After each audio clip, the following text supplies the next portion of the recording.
almost done. Right now I mean the header file. We still have some static text inside our template, such as the title, our favicon, the logo, and we also have static text in our logo. We need to make this dynamic. First, let's tackle the title. WordPress provides a simple function called WP title, which is actually hookable, but more on this later. This function will generate the title for the current page the user is on.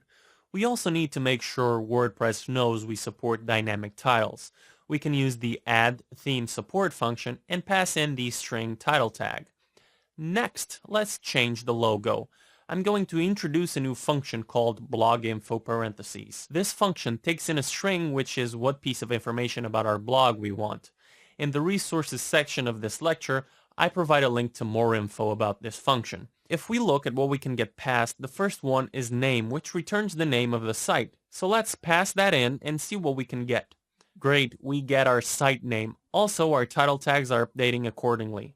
This section is basically finished, but our theme is definitely not. At this point, you should have a strong understanding of how templating works. In the next few lectures, we're going to start working on few things like making these social icons dynamic. Or how about our logo? Not everyone wants to use a text logo. We'll talk about uploading and setting a logo. Lastly, we'll take a look at making our footer dynamic as well. Most of these features will involve more of the back end. Things are going to get a little tricky as we're going to be handling a little more of the logic instead of letting WordPress do it for us. Hopefully you're ready. I'll see you in the next section.